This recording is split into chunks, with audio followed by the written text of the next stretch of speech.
How to change your debit PIN on Chime account. Hey guys, in this tutorial I'll show you how you can easily change your PIN on the Chime account.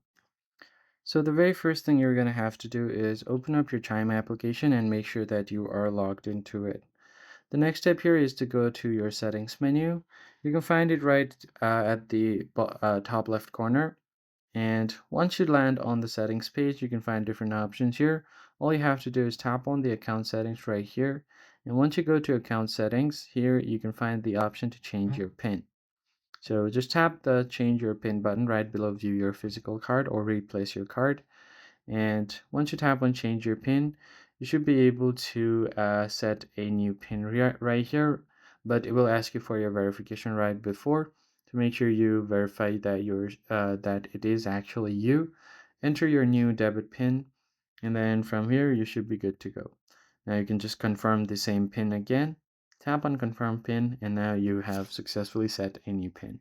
That's pretty much it, guys. I hope this tutorial was helpful, and I'll catch you guys on the next one. Thanks for watching.